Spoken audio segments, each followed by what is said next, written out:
Welcome to the Electric Playground. Today on the show, we've got a whole episode celebrating San Diego Comic-Con 2015, starting with some of my favorite moments.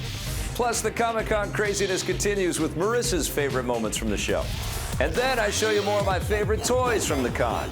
Also coming up, Jose shares some of his favorite moments from Comic-Con. All three of us get together to discuss highlights from the busy show floor and much more today on EP Daily. Brought to you by EB Games. I'm your host, Victor Lucas, bringing you the latest in everything cool every single day. The San Diego Comic-Con wrapped up a week ago, and we've already shown you some cool segments from the show. But today, we're celebrating everything about the con, starting with some of my favorite memories.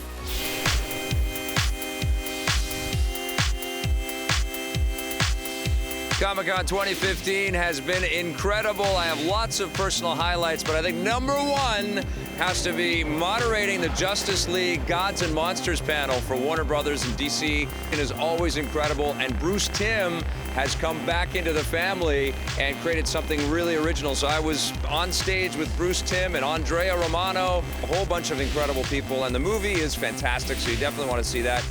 The whole world's coming down. Evacuate Metropolis. DC had lots of great news all week long. I think one of the big highlights, obviously, that everybody was looking forward to was Batman versus Superman, having a new trailer to take a look at, having a new reveal, and we did get that. But I think what was even more incredible was that Zack Snyder and Warner Brothers really responded to people lining up outside for all night to try to get into that panel. Zack Snyder pulled up in a Batmobile and was handing out all kinds of stuff. I thought that was such great fan service. This was also a big con for Star Wars, and although I didn't get into Hall H to be a part of the hysteria for The Force Awakens, and it was just incredible. I was elated to see that Harrison Ford took the stage and waved to the fans and got a little misty-eyed and brought Star Wars back in full force, no pun intended. And then they did something incredible. They had an open-air concert for everybody to go to, which is just outrageous with all the Star Wars music playing for everybody. On the comic side of things, it was a big thrill to be part of DC's unveiling that Milestone Comics is coming back, honoring the late and great Dwayne McDuffie. Reginald Hudlin was there, and he's a filmmaker that has always been a huge fan of the Milestone line, and he's a part of this reemergence. I got to talk to him a little bit. When you create a character in the moment, and they really captured where the culture was of the 1990s and all the big social and political changes that were going on. And now that we're revisiting those characters and updating them for the 21st century, they're more relevant than ever. Awesome characters like Hardware and Icon, and importantly, Static Shock are coming back. And I was very, very excited to see all of that. I thought that was an awesome move on DC's part. DC also had a lot of huge stuff with their DC TV panel. They had 5 shows all in succession. They were knocking off stuff on the new season of Arrow. We're going to see Arrow transform into Green Arrow now, which is going to be great. The new season of The Flash. I was really excited to see that Tom Cavanaugh will be back as Professor Zoom now. They're going to expand on his incredible character. Really excited about Supergirl as well. They're going to go for a Richard Donner original Superman tone, a little lighter. There's going to be some humor. I could do a car chase. And the stars of the show all look like they're really having a fantastic time making it. So I'm looking forward to that when that premieres this fall. Gotham is back for more. And the thing that I'm most excited about is that Alfred and Bruce are going to start to do a little bit more bat training and get a little more serious. They discovered the Bat Cave at the end of season 1. So now we're going to start to see a little bit more of that. That's the thing that excites me the most about Gotham. And then Legends of Tomorrow, we're going to see the Atom step up in a leader-type role, and Brandon Routh responded to that really well in the panel. And I'm excited to see what they do with that, but I know they've got a lot of chess pieces on the table. On the Marvel side of the fence, it was kind of a strange year because the MCU, the Marvel Cinematic Universe, wasn't at the con with any big reveals about Civil War or what's on deck with the new Avengers or Doctor Strange or any of that stuff. They're waiting a little bit on that. But it was great to catch up with Agent M, a.k.a. Ryan Penagos from Marvel. We talked about Ant-Man. We've got Marvel TV panels. We've got tons and tons of comic book panels going on. And we've got a lot of games panels happening on my House of Ideas panel. We're going to drop news about Ant-Man hitting pretty much all of the Marvel games that you guys play. So Super cool. And we talked a little bit about the S.H.I.E.L.D. shows. And speaking of which, I got a chance to catch up with a whole bunch of the cast from Agents of S.H.I.E.L.D. and Peggy Carter, and even managed to snap a quick pic, which was really fun. That was a big fanboy moment for me. And of course, getting caught up in all the news at Comic-Con always overwhelms me as well, like Ryan Reynolds killing it in the Deadpool teaser, the fact that Hugh Jackman is queuing up his next and last turn as Wolverine. I'm kind of sad about that. It looks like Duncan Jones is going to do everything he can to make Warcraft awesome for us. But guys, I got to tell you, I am just really, really, really, really happy that the Batman vs. Superman Comic-Con trailer is pretty damn cool. Man, it was hot out there on the street in front of Comic-Con. I almost got run over by a Ghostbusters car and a Batmobile. What were you doing on the street? Did you get kicked out? I might have tried to pilfer an extra Batman figure for myself. Pilfer, my goodness. Batman would never use that word and he would never steal. He would use that word. He would never steal, and neither did I. Of course not. We're just kidding around. But listen, I found a spot above the crowd to talk about my favorite memories of Comic-Con. That's why she's so smart.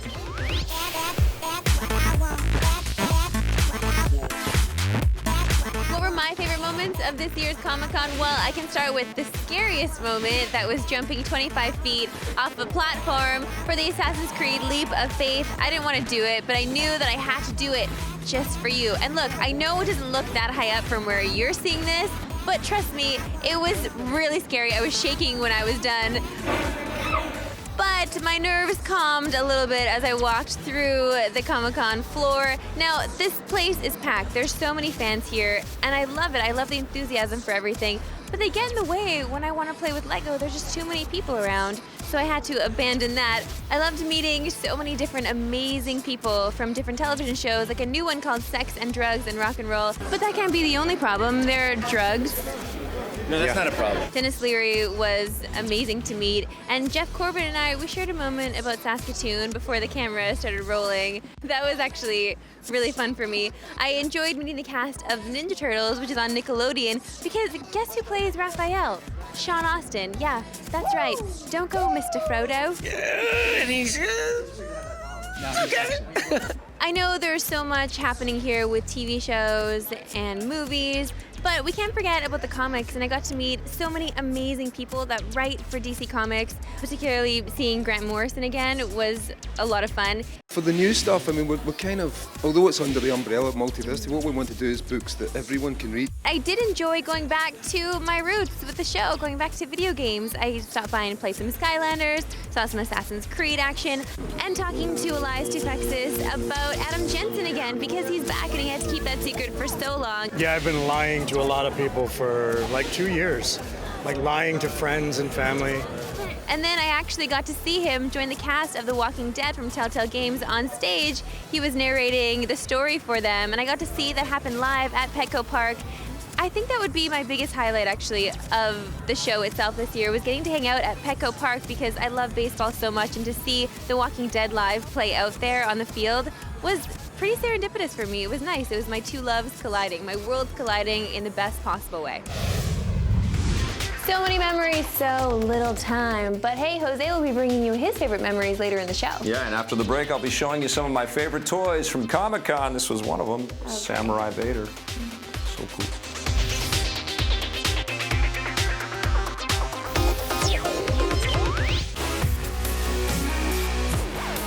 Welcome back to EP Daily. Last week, Victor Lucas took us to the Comic-Con floor telling us all about the toys he saw. And I love that segment, but I was hoping he would tell us how a baby is made. I still don't know. Oh, maybe he'll tell us in this next one. Here's part 2 of Victor Lucas's Comic-Con toy adventures.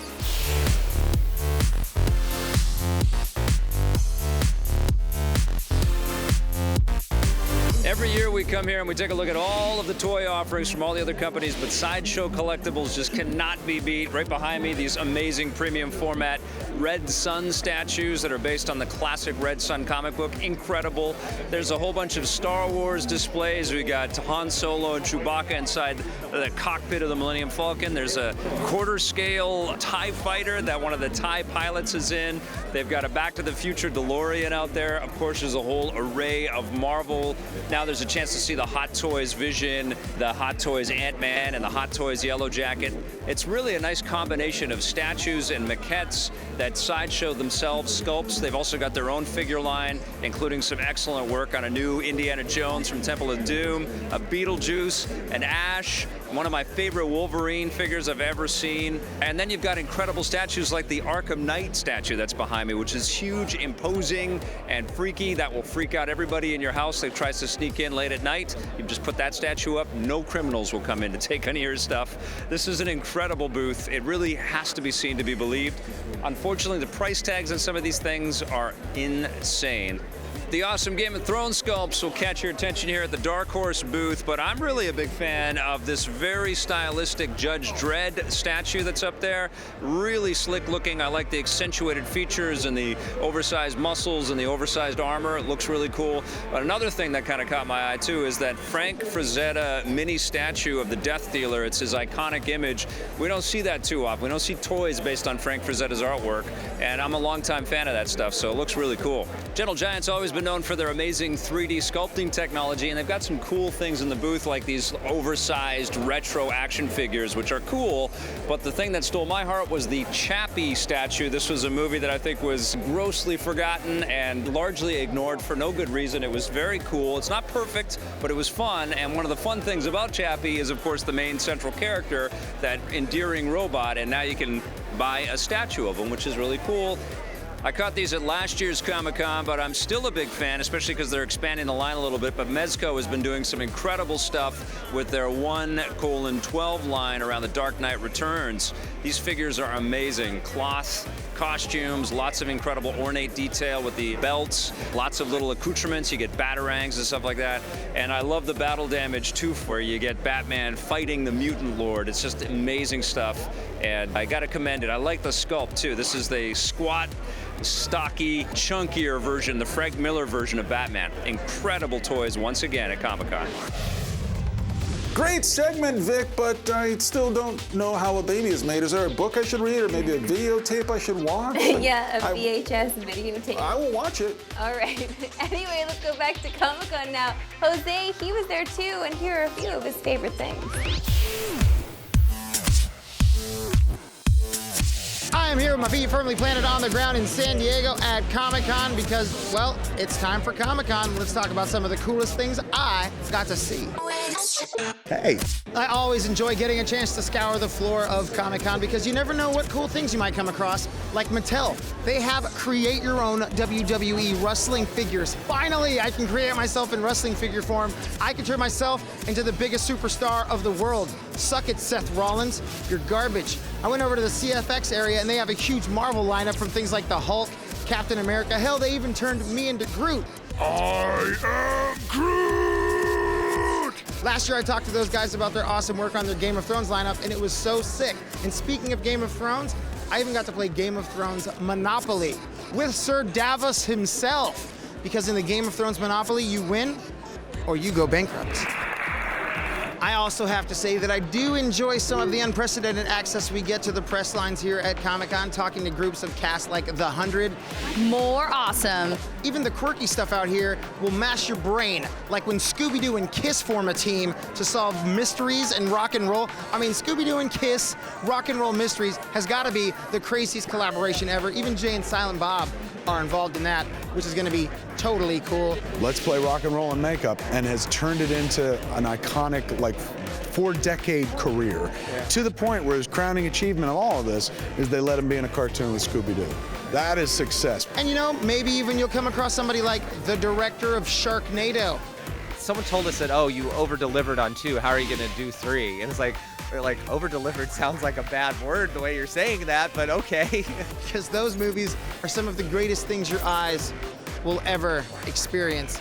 I even got to talk to the cast of Mike Tyson Mysteries again because the champ, well, he was here, and I always like talking to Mike Tyson because he's awesome and he's a very humble guy. Hey, listen, man, I love that you said that. It's just something I'm totally grateful for. That is all she wrote for Comic-Con this year. Next year I'll be back and I'll bring more money because right now I have about $38 to spend, and I see a sweet Breaking Bad figure over there that I want to buy. Thanks, Jose. That was fantastic. And next, I'm going to share my memories from San Diego Comic-Con 2015. Actually, I didn't get to go this year. Thanks, Vic, for nothing. You Thanks. know what, though? Now's your chance. You can share with the folks at home what you did while you were doing nothing. Oh, you ran the vacuum, didn't you, Jones? Yeah, beepity. Let's go back to Comic-Con now with the 3 hosts that we're actually allowed to go.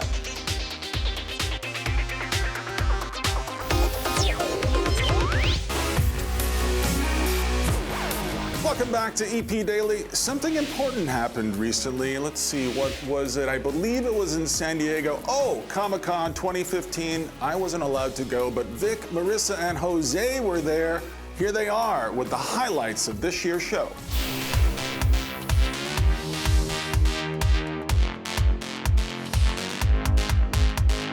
Comic-Con 2015 is almost over, so we thought we'd take a second here and talk about the biggest events, the biggest things that happened at Comic-Con. What was one of the biggest stories? I mean, one of the coolest things, obviously, has to be if you're an X-Men fan, and the fact that every single freaking X-Men just shows up on stage and they're all hanging out and they're all just like chums and buddies and old pals, knowing that their movie has to compete with something like the Avengers. Yeah. And they know it. Yes. And so just like in Days of Futures Past, man, they're bringing everyone all out to show that they're all passionate about this project. I mean, Apocalypse, come on. You didn't think I'd miss it.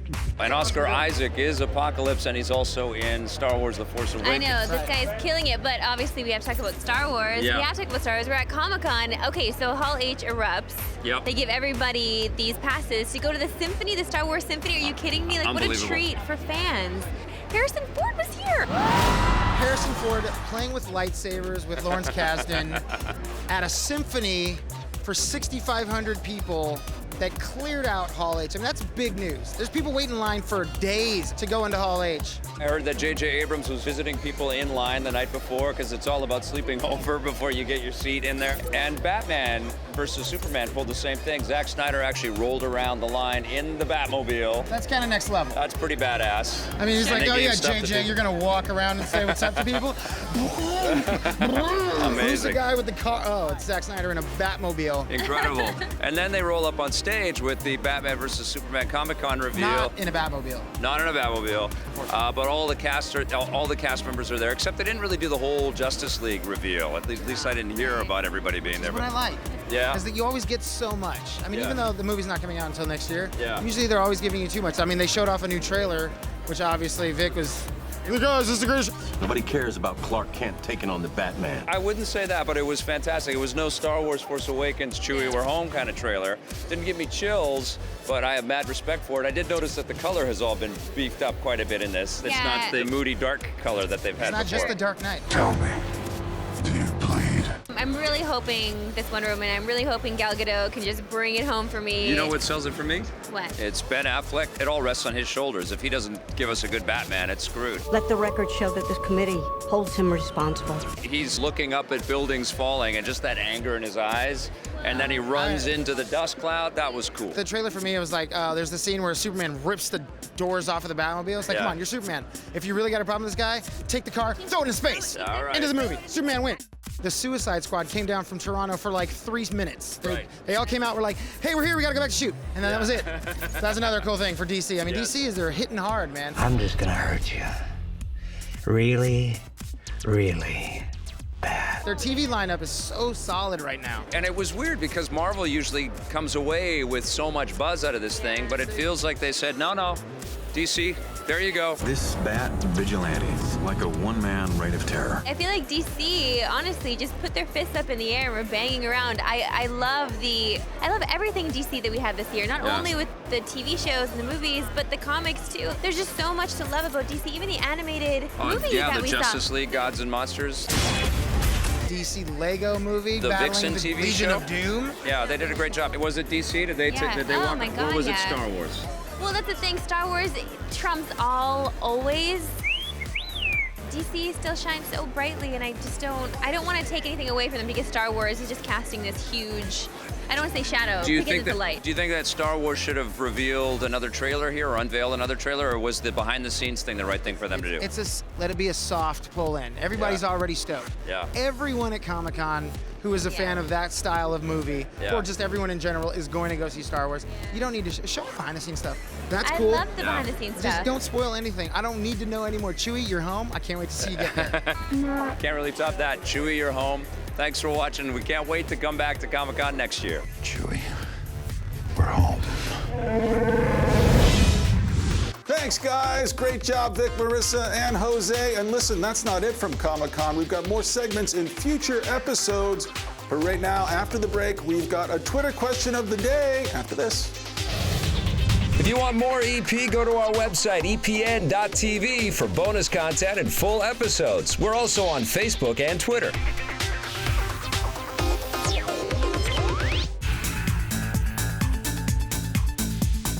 Welcome back to EP Daily. Usually we do a Twitter question of the day right here, Yes. but today I've got a Scott question for you, Victor Lucas. Why did Scott not go to Comic-Con 2015? he Answer? said Batman too many times like this.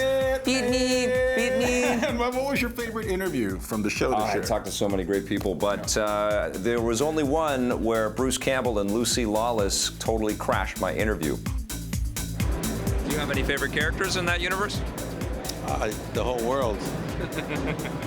Oh my God, this is amazing. Oh my God, this is no, that's all right. That's all right. That looks so fun, Vic. I love Bruce Campbell. Hi, Bruce. He is awesome, but so is Edward James Olmos and Lucy Lawless. Remember, if you want to ask us any questions or get caught up on full episodes, epn.tv. Already working on some new stories for the next episode. It's on Justice League Gods and Monsters. You're not going to want to miss it. Thanks for watching. EP would like to thank its sponsors, Nintendo, Xbox. EP's mobile coverage is brought to you by Gameloft, makers of Asphalt 8 Airborne, which you can play on your Android or iOS device for free right now. So let's talk about the character of Lois Lane and your portrayal of her. So how did you feel jumping into the booth? Everyone's origin story is different. So Superman is a different Superman, Batman's a different Batman, Wonder Woman is a different Wonder Woman. Her perception of our superheroes is altered because they are alter. So she doesn't like Superman. She thinks the three of them are villains.